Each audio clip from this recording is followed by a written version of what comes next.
학생 때 4학년 때 결혼을 해서 버는 돈은 적고 제가 갖고 있는 돈은 없고 신혼생활은 반지하에서 원룸에서 했었고 적을 알고 나를 알면 백전백승이다라는 말이 있잖아요. 우리나라에서 가장 브랜드를 많이 소유하고 있는 프랜차이즈 같은 상권에 들어가서 경쟁을 했고요. 더 랭킹도 높아지고 저희가 더 매출이 잘 나오고 장사가 잘 되면서 긍정적인 자신감을 얻었거든요. 안녕하세요. 네, 안녕하세요. 들어오셨어요? 네, 바로 찍는 거예요? 지금 아침에 업무하고 계셨던 거예요? 잠깐 통화 정도 하고요. 어제 매출만 확인하고 출근하려고 준비하고 있었습니다. 저는 서울 강남구에서 족발레찬을 운영하고 있는 38살 정진우라고 합니다. 아무 말도 안 신어가지고 잠깐만요. 지금 장사한 지 얼마나 되셨어요? 족발레찬으로 장사한 지는 지금 한 11년 정도 됐습니다. 지금 어떤 약 드신 거예요? 혈전이 있어가지고요. 혈전약을 매일 먹어야 되거든요. 옛날에 좀 많이 아프셨던 거예요? 4년, 5년 정도 된 것 같아요. 일을 하다가 갑자기 숨이 잘 안 쉬어지고 어지럽고 메스껍고 이래가지고 동네 병원을 갔는데 혈관에 피 덩어리가 막혀서 폐에 산소를 공급하지 못하고 있었어요. 그래서 병명은 이제 폐색전증인데 그게 좀 많이 심각한 병 아닌가요? 치사율이 거의 30% 이상 되고 재발하게 되면 그 다음에는 죽을 수도 있는 병이고요. 뇌에 갔으면 뇌졸중 이렇게 되게 치명적인데 저는 그래도 폐로 가서 운이 좋았던 케이스라고 하더라고요. 장사는 그러면 어떻게 하다가 시작하게 되신 거예요? 제가 조금 일찍 결혼했어요. 학생 때 4학년 때 결혼을 해서 제가 원하는 일보다는 생계를 위해서 일을 해야 됐었거든요. 그래서 취업을 우선적으로 하게 됐고요. 버는 돈은 적고 제가 갖고 있는 돈은 없고 결혼을 해서 가정을 꾸려야 되고 신혼생활은 반지하에서 원룸에서 했었고 생계 문제라기보단 거의 뭐 생존의 문제까지 직결되더라고요. 그러면 내가 투잡을 해야겠다. 그렇게 하면서 제가 장사를 시작하게 되었습니다. 그렇게 해서 장사를 시작하셨고 처음에는 이제 저도 돈이 없다 보니까 전세금을 빼서 집은 거의 완전 월세로 가고 돈을 좀 모아가지고 그거로 이제 작게 시작을 했거든요. 4천에서 5천 정도 들었고 족발집이 그 동네에 하나도 없었어요. 하나도 없고 청년들이 일한다는 그런 것들이 좀 먹혀서 되게 신나게 정말 미친 듯이 일을 했던 것 같아요. 본점이나 직영점에서는 월 매출 어느 정도 나오세요? 본점은 지금 한 1억 2천 정도 나오고 있고요. 직영점은 경기도 쪽에 있는데 7천에서 8천 정도 나오고 있습니다.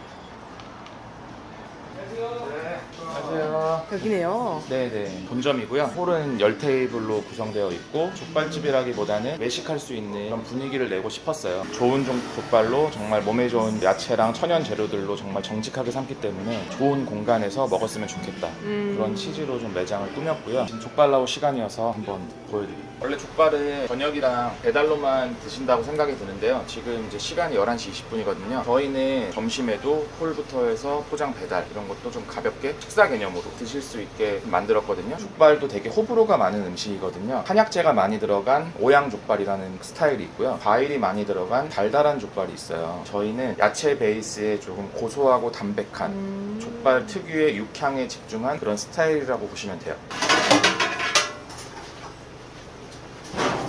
보통 하루에 족발 판매되는 개수가 100개에서 120개 정도 돼요. 그래요? 그래서 여기 지금 40개 정도 들어간 족발을 11시, 2시, 5시 이렇게 3번 나눠서 삶는다고 보시면 되고요. 그러면 하루에 평균 매출이 어느 정도인 거예요? 평일에는 300에서 350 정도 나오고요. 주말에는 한 500만 원 정도 나오고 있고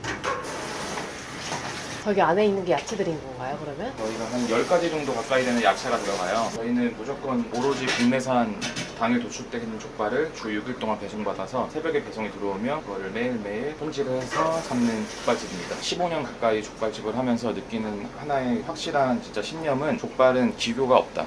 네, 많은 재료들을 넣는 족발은 잡내를 감추기 위해서 하는 거라고 저는 생각이 들거든요. 정말 그냥 야채로만 삶아도 냄새 하나 없이 부드러운 고소한 깊은 맛을 낼 수 있는 게 저는 그게 정말 참된 노하우고 전문적인 기술이라고 생각을 하고 있습니다.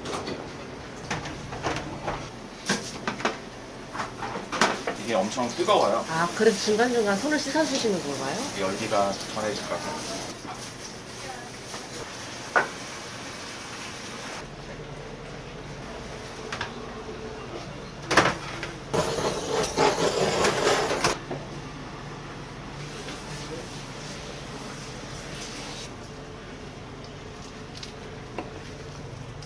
이만큼도 하실 수 있을 것 같아요. 10년 이상 했는데 이 정도도 못 썰면 문제가 있는 것 같습니다.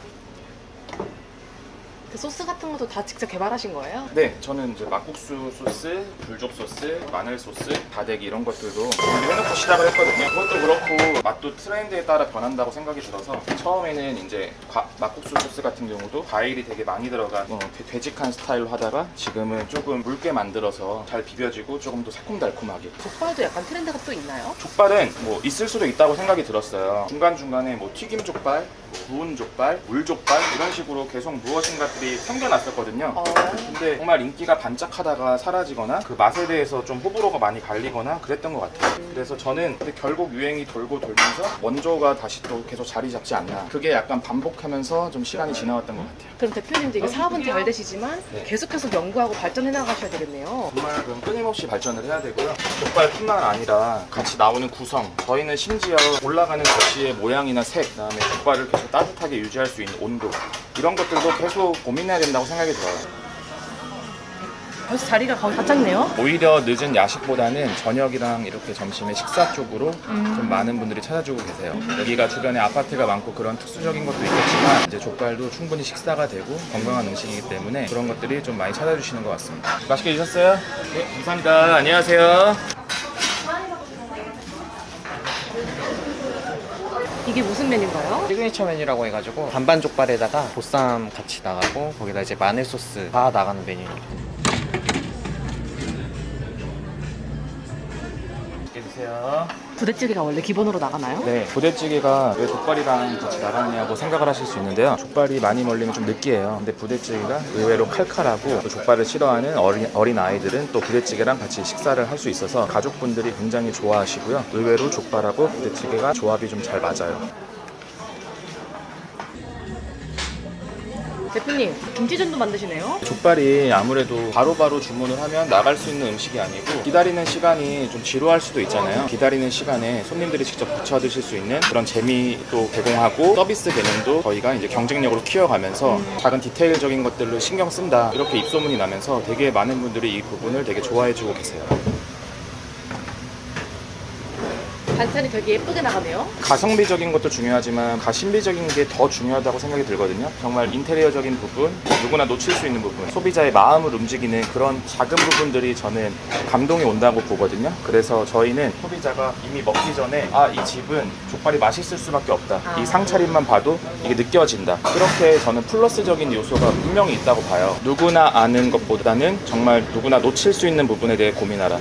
저는 그렇게 얘기를 하고 있습니다. 쿠팡이츠를 제외하고 1억 1,500 정도 나왔고요. 쿠팡이츠는 1,900 정도 나와서 1억 3천 정도 나왔던 것 같고요. 1월 달에는 이제 쿠팡이츠 제외해서 9,500 정도 나왔고 이제 1,800 정도 나와서 이것도 한 1억 1,500, 1억 2천 정도 나왔습니다. 3월 달도 1억 조금 안 되고요. 쿠팡이츠는 1,700 정도 되니까 한 1억 2천 조금 안 된 것 같아요. 주변에 뭐가 네. 엄청 많지 않았는데 네. 되게 매출이 잘 나오시네요.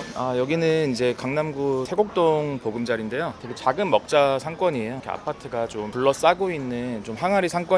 절반 정도는 그린벨트라든가 아니면은 국가에서 운영하는 부지라서 반토막짜리 상권이긴 해요. 음식점도 별로 없고 잘 되는 데도 별로 없는데 저는 아무래도 이 자리에서 7년, 8년 이상 이어오다 보니까 다른 곳들은 좀 잘 안 나오는데 어떻게 이렇게 매출이 높으신 거예요, 여기서? 저도 처음에는 매출이 1,000만 원대부터 시작을 했어요. 1년 뒤엔 3,000만 원으로 됐고 또 2년 뒤에는 4,000만 원, 뭐 4년 뒤엔 6,000만 원 단계별로 왔지 이게 어느 한순간에 확 터져서 처음부터 잘 되던 건 아니거든요.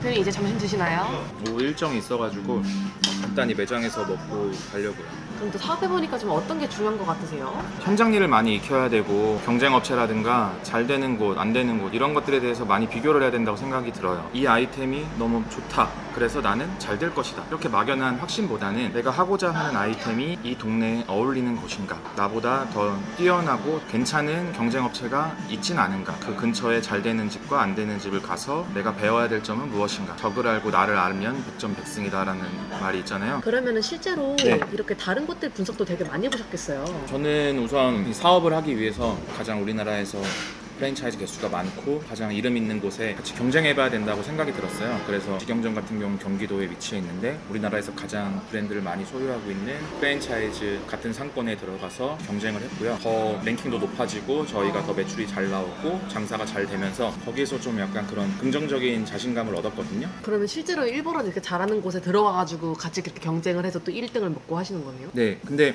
일부러라기보다는 제가 먼저 도전해보고 제가 입증해야 누군가에게도 소개할 수 있고 소개받는 분들은 어찌됐건 저보다는 초보자이실 텐데 제가 성공을 해야 그분들에게도 자신감 있게 도와줄 수 있지 않을까 해서 제가 먼저 들어가 본 거죠. 실패하더라도 제가 실패해야 되고 제가 책임져야 되니까 제가 먼저 해보고 거기서 좀 긍정적인 에너지를 얻었던 것 같습니다. 항상 응원해주시는 가족분들한테 한마디 부탁드릴게요. 진짜 저희 가족들은 와이프도 그렇고 딸하고 아들도 그렇고 족발레찬의 자부심이 저만큼 되게 대단해요. 그래서 홍보대사거든요. 그 응원해주는 만큼 제가 더 열심히 해서 대한민국 넘버원 족발 브랜드가 될 수 있도록 최선을 다하겠습니다. 나는 이러이러한 사장님이다라고 한마디로 표현해 주신다면? 저는 족발 예찬 사장님이다. 예찬이라는 말이요, 예의를 갖춘 반찬이 아니라 아름다운 것을 뭐 찬양하다 이런 말이 있거든요. 저는 이제 족발을 진짜 찬양하는 사람이라서 자부심을 갖고 정말 족발 하나만 보고 계속 나아가는 사장님이고 싶습니다. 네, 앞으로 응원하겠습니다. 네, 감사합니다. 감사합니다.